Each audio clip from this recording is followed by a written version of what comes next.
जय श्री राम दोस्तों। आज हम स्टार्ट करते हैं अपनी एस्ट्रोलॉजी की क्लास नंबर 7। इसमें हम बहुत महत्वपूर्ण चीज़ें जानेंगे, जो इम्पोर्टेंट टर्म्स होती हैं, जो हम बार बार एस्ट्रोलॉजी में यूज़ करेंगे। आप किसी ज्योतिषी के पास जाएंगे, वो आपकी कुंडली देख के आपको कुछ टर्म्स बोलेगा कि आपका लग्नेश यहाँ बैठा है, आपका भावेश यहाँ बैठा है। तो वो टर्मोलॉजी हम समझ नहीं पाते हैं आम इंसान। तो सबसे पहले आज हम कुछ ये बातें समझ लेते हैं। सबसे पहले समझते हैं 9 ग्रहों के बारे में, थोड़ा बहुत उनके नाम। पहले ग्रह हैं सन, दूसरे moon, Mars, Mercury, Jupiter, Venus, Saturn, Rahudev, Ketudev. Sun को बोला गया सूर्यदेव, मून को बोला चंद्रदेव, मार्स को बोलते हैं मंगलदेव, मरकरी बुधदेव, जुपिटर बृहस्पति देव, वीनस शुक्रदेव, सैटर्न शनिदेव। राहुदेव को राहुदेव बोलते हैं और केतुदेव को केतुदेव। और आपका जो वीक होता है वो भी इसी से स्टार्ट होता है। पहले संडे आता है, फिर मंडे, फिर ट्यूसडे, फिर वेडनेसडे,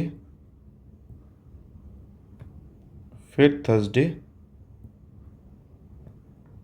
फिर फ्राइडे, फिर सैटरडे। तो ये हो गया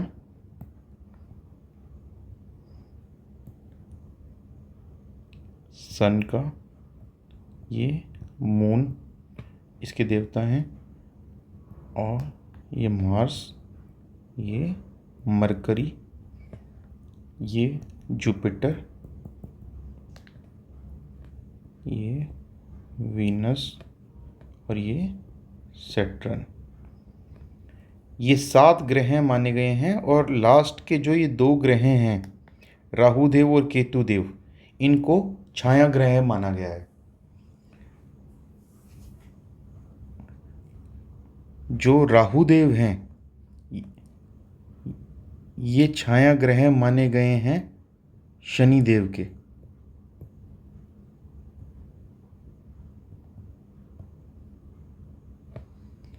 और जो केतुदेव हैं ये छाया ग्रह माने गए हैं मार्स यानी कि मंगल देव के। अभी जो बातें आपको सिखाई जा रही हैं आपको सिर्फ याद रखनी है। इसको कैसे यूटिलाइज करना है कुंडली में वो आगे हम पढ़ेंगे। अब जो ये हमारी कुंडली होती है, इसमें ये फर्स्ट हाउस है, ये सेकंड, ये थर्ड, ये फोर्थ, ये फिफ्थ, ये सिक्स्थ, ये सेवन्थ, ये एट्थ, ये नाइन्थ, ये 10th, ये 11th और ये 12th हाउस है। तो इन हाउसेस के जो लॉर्ड होते हैं उनको क्या बोला जाता है, ये इंपॉर्टेंट टर्मिनोलॉजी है, ये हर बार यूज होगी, हर बार। दो पहले हाउस के जो लॉर्ड होंगे उनको बोलते हैं लग्नेश, इंग्लिश में बोलते हैं असेंडेंट, और ओनर ऑफ द कुंडली, सारी कुंडली के मालिक भी यही होंगे। तो आप कभी देखें तो आपकी कुंडली में यहाँ पे 1 से लेके 12 तक क्या नंबर लिखा है, तो वही जो राशि है उस राशि के स्वामी आपके लग्नेश हो जाएंगे। यानी कि यहाँ पे अगर 6 नंबर लिखा है तो 6 नंबर किसका है, वर्गो, यानी कि कन्या राशि।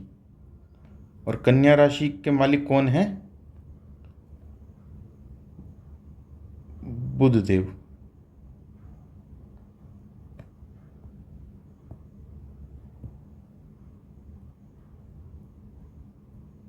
बुधदेव। ऐसे ही आप देख लीजिएगा आपकी कुंडली में यहाँ पे क्या नंबर राशि लिखी है, वही आपकी कुंडली के मालिक हैं।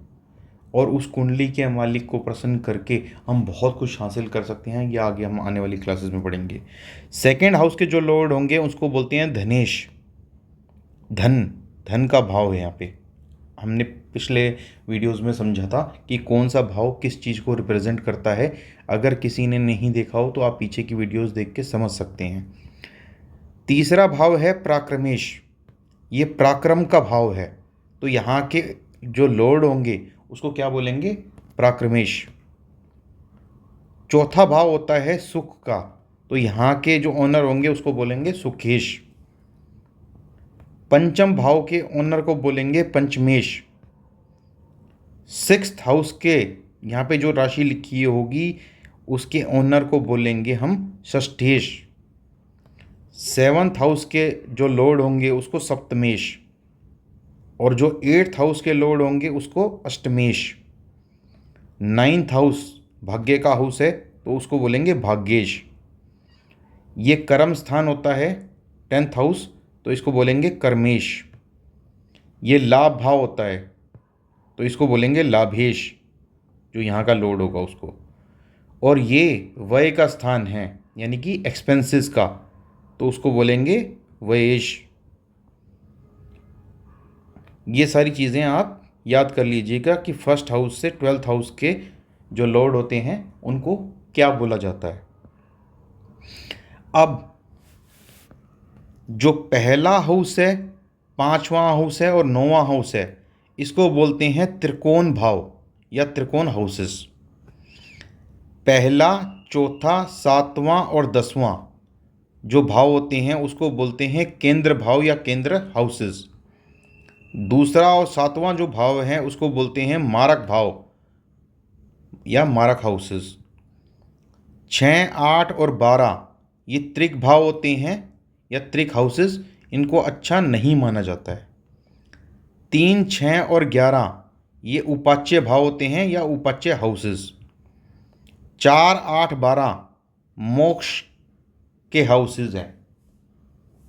कोई आपसे आके पूछता है कि क्या इस जन्म में मुझे मोक्ष की प्राप्ति हो जाएगी, तो आप 4, 8, 12 भाव को देख के या उनके मालिक को देख के बता सकते हैं कि मोक्ष की प्राप्ति इस जन्म में के बाद होगी या नहीं होगी।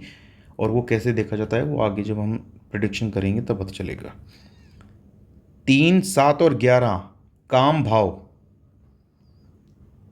2, 7, 11 अर्थ भाव। 2, 5, 8, 11 इसको बोलते हैं लाभ भाव। 2, 6, 8, 12 दुष्ट स्थान भाव। तो ये बहुत ही ज़्यादा इम्पोर्टेंट है, इससे तो बहुत ही सटीक प्रिडिक्शन की जा सकती है। तो इन चीज़ों को आप याद करिए, नोट्स बना लीजिए और उसको याद करिएगा। धीरे धीरे जब आगे हम कुंडली डिस्कस करेंगे आपको याद तो वैसे भी हो जाएगा, लेकिन इनिशियल स्टेजेस पे थोड़ा सा लर्न करना पड़ता है। ये कुछ और इम्पोर्टेंट टर्म्स हैं। हम बोलते हैं कुंडली, या कोई आपको बोले होरोस्कोप या लगन कुंडली या बर्थ चार्ट, सबका मतलब सेम होता है। कोई बोले राशि या ज़ोडिएक साइंस, दोनों का मतलब एक है।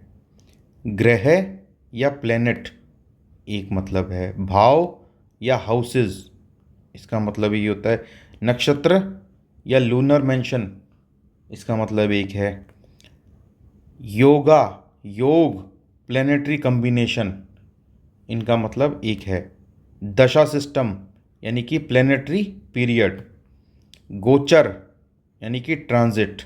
ये होते क्या हैं, अगर इनमें से कोई टर्म्स आपको समझ में नहीं आ रही है या पता ही नहीं है उसके बारे में तो घबराइएगा मत, ये आगे चल के हम डिस्कस करेंगे एक एक चीज़। लगन यानी कि असेंडेंट। वक्री रेट्रोग्रेड। अस्त कंबस्ट। नीच डेबिलिटेटेड और या उच्च एग्जल्टेड। त्रिकोण ट्राइन। केंद्र क्वाड्रेंट। पाप ग्रह मेलिफिक प्लेनेट। शुभ ग्रह बेनिफिक प्लेनेट।